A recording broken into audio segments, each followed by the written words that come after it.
उसके लिए अपना सर्वश्रेष्ठ और अपना 100% दे दीजिए। दुनिया में आपको कोई नहीं रोक सकता।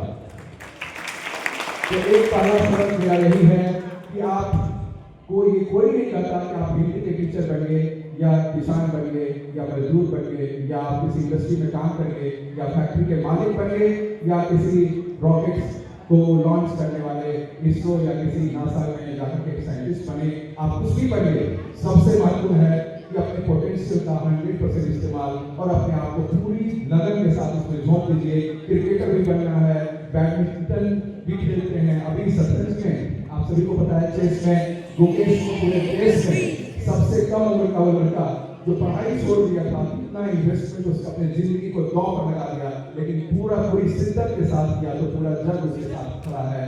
उसी तरह दुनिया में आपको हर मुकाम मिलेगा। मैंने देखा है लोगों को हिंदी की पढ़ाई करते हुए हिंदी को ही पकड़ लिया। जैसे बहुत सारे लोग सोचते हैं कि कोई साइंस लेंगे या कोई इंजीनियर बन जाएगा, कोई डॉक्टर बन जाएगा, तभी जाकर के उसे शोहरत और इज्जत और दुनिया में मुकाम हासिल होगी। कोई भी भाषा, कोई भी चीज अगर आप पकड़ते हैं उसमें आप बहुत आगे बढ़ सकते हैं। पहली बात ये। दूसरी बात कि सबसे इंपॉर्टेंट है जीवन का सलीका सीखना। हम कैसे अपने जीवन को आगे बढ़ाते हैं। जीवन में हर प्रकार से आप आगे बढ़ सकते हैं। आप गलत रास्ते पर पकड़ करके भी बहुत आजकल लोग आगे बढ़ते हैं। गलत रास्ते का परिणाम बहुत किसी को जल्दी मिल सकता है और किसी को बाद मिल सकता है, लेकिन परिणाम उसका बुरा ही मिलता है। इसलिए रास्ते सही होने चाहिए, चाहे किस भी लक्ष्य की तरफ आप जाएं, रास्ते सही चुने। पथ में बहुत सारे आपको कांटे मिलेंगे, लेकिन उस पथ पर आपको अगर निडरता के साथ और अपने में विश्वास के साथ आप बदलेंगे तो निश्चित तौर पर आपको लक्ष्य मिलेगा, और वो जो लक्ष्य मिलेगा उस पर आपको गर्व होगा, और न केवल आपको गर्व होगा बल्कि आपके माँ बाप, आपके भाई बहन, आपके परिवार, समाज और देश को आप पर गर्व होगा। तो उस तरह आप अपना रास्ता चुनिए और उस पर आगे बढ़िए। और तीसरी और सबसे महत्वपूर्ण बात और सब कुछ का बेस वो यही है कि जीवन में अगर मैं आपको कहूंगा कि मैं आज यहाँ से बोल करके एक शब्द जाना चाहता हूँ तो वो है अनुशासन।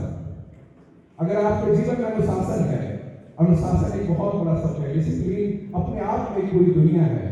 कुछ भी करते हैं, चाहे वो समय का अनुशासन हो, चाहे शिक्षकों के साथ आपके बर्ताव का अनुशासन हो, चाहे अपने भाई बहन और अपने गुरुजनों, अपने परिवारजनों, अपने बड़ों और छोटों के साथ आपका अनुशासन हो।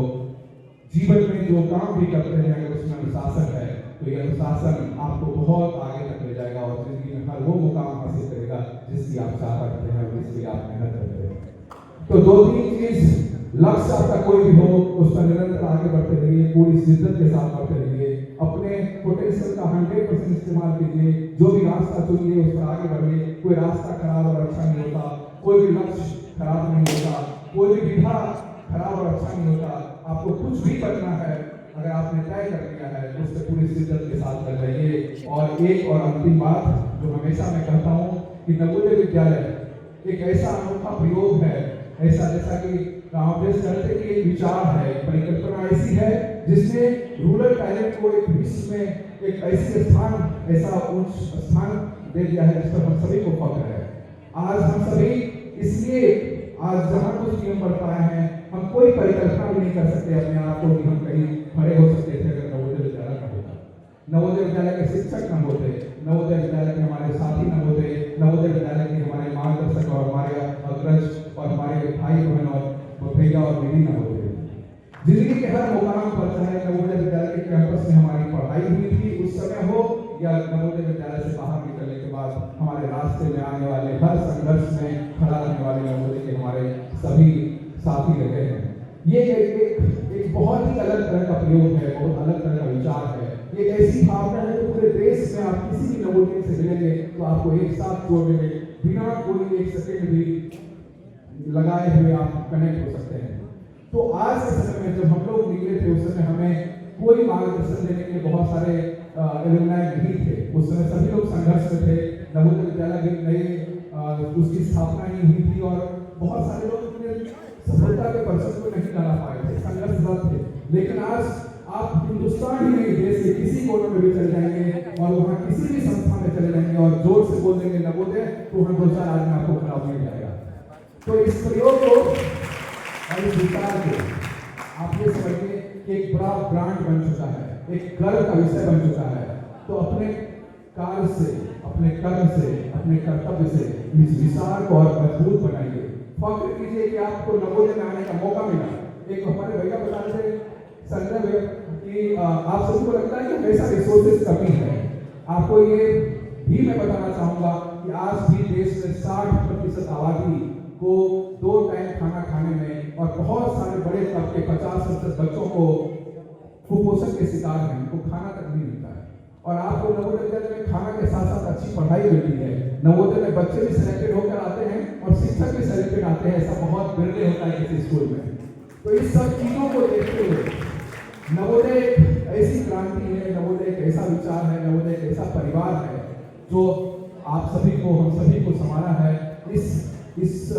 इस अपॉर्चुनिटी को, इस अवसर को और जो भी रिसोर्सेज है उनका पूर्ण इस्तेमाल करके हम सभी अपने जीवन को संभाल सकते हैं, चाहे हम किसी भी फील्ड में आगे बढ़ना चाहें। और सबसे महत्वपूर्ण ये चीज है कि जैसा कि भैया भी बताए थे, ब्रह्मदेव भैया, कि सभी का हमने देखा है जितने लोग सफल हुए हैं, ज्यादातर लोग, आप कह सकते हैं कि 95% से ज्यादा लोग अपने जीवन में अनुशासित भी रहे हैं और अपने गुरुजनों का जरूर सम्मान किए हैं, अपने अग्रजों का, अपने माता पिता का जरूर सम्मान किए हैं। तो इन बातों का अपने जीवन में अगर ध्यान रखेंगे तो आप भले ही कोई पद या कुछ आपको मिले ना मिले, लेकिन एक अच्छे इंसान जरूर बनेंगे आप। और एक अच्छे इंसान और अच्छे नागरिक बन जाएंगे तो देश की सेवा बहुत ज्यादा हो जाएगी और देश विकसित भी बनेगा। बहुत मुझे एक शब्द याद आ रहा है कि बहुत लोग बोलते हैं कि हम लोग राष्ट्रीयता या फिर हम लोग कहते हैं कि देशभक्ति क्या है। मैं इस पर हमेशा 1-2 लाइन बोलता हूँ। सबको लगता है कि हमें देश के लिए बहुत कुछ करना चाहिए, देश को विकसित बनाने की बात चल रही है, देश को बहुत ही हम चाहते हैं कि विकसित राष्ट्र बनाते हैं। देश के प्रति हमारी क्या देश सेवा होनी चाहिए। तो मेरा सिंपल सा चीज कहना है कि आप जिस भी काम को कर रहे हैं, अगर आप शिक्षक हैं तो अपने पढ़ाई जो आप पढ़ाना है उसको आप शिद्दत से कीजिए, ईमानदारी पूर्वक कीजिए। आप अगर किसान हैं तो अच्छे से किसानी कीजिए। अगर आप किसी पद पर हैं तो उस काम को, जो आपको कर्तव्य मिला है, ड्यूटी मिला है, उस कर्तव्य बोध का एहसास करते हुए उसे पूरी शिद्दत के साथ दीजिए। और अगर आप स्टूडेंट हैं, आप सभी यहाँ पर स्टूडेंट हैं, मैं आप सबों की यही बात करता हूँ कि अभी ये मौका बहुत सारे लोगों को नहीं मिल पाता है। इस तरह के हॉल में बैठना भी बहुत लोगों को नसीब नहीं है, इस तरह के लोगों को सुनना भी बहुत हमारे बच्चों को नसीब नहीं है। तो हम खुश नसीब हैं कि इस माहौल में हैं। और जब ये मौका हम सबों को मिला है तो एक स्टूडेंट के तौर पर आपका सबसे बड़ी राष्ट्र सेवा यही है, देश के प्रति देशभक्ति की बात करते हैं। देशभक्ति यही है कि जो कर्तव्य आपको आज मिला हुआ है, चाहे वो पढ़ने का हो, खेलने का हो, या जो भी विधा आपने चुना है, उस लक्ष्य के प्रति अपने आप को पूर्ण रूप से समर्पित कर देना और कर्तव्य के प्रति वफादार होना, ईमानदार होना ही आपकी सबसे बड़ी देश सेवा और सबसे बड़ी राष्ट्रभक्ति है। तो राष्ट्रभक्ति के लिए आपको जय हिंद तो बोलना है, ये सिंबॉलिक है, झंडे उठाना है, 15 अगस्त और 26 जनवरी मनाना है, लेकिन सब दिन बैठ करके अपने कर्तव्य के प्रति ईमानदारी से रात दिन मेहनत करना सबसे बड़ी देशभक्ति है, चाहे वो स्टूडेंट हो या टीचर हो। इन्हीं शब्दों के साथ देशभक्ति के अपने कर्तव्य के प्रति पूरा समर्पित होते हुए आप सबों को बहुत बहुत शुभकामनाएं और बहुत बहुत आभार। यहाँ के शिक्षकों के प्रति पुनः नमन और नवोदय विद्यालय के संकल्पना और परिकल्पना रखने वाले उन सभी हमारे देश के जो भी कर्णधार थे, जो भी हमारे इसके सूत्रधार थे, उन सभी को आभार व्यक्त करते हुए अपने तरफ से आप सबों का धन्यवाद करता हूँ। और आशा करता हूँ कि आज का एनुअल मीट अगर कुछ बातों को, बुनियादी बातों को अपने जीवन में आत्मसात कर लें और उसमें एक बात अगर मुझे करना होगा तो अनुशासन और अपने कर्तव्य के प्रति ईमानदारी पूर्वक कार्य करना। इन 2 बातों को अगर हम अपने जीवन में उतार लें तो ये एनुअल मीट होता रहेगा और हम सबों का जीवन संवरता रहेगा। इसी आशा और विश्वास के साथ जय हिंद, जय भारत। कहते हैं इस नवोदय परिवार में जितने कोहिनूर चाहिए उतने कोहिनूर देंगे हम। इस नवोदय के आंगन में जितने कोहिनूर चाहिए उतने कोहिनूर देंगे हम। बस नवोदय का कभी ताली न हो कभी कम, ताली न हो कभी कम, ताली न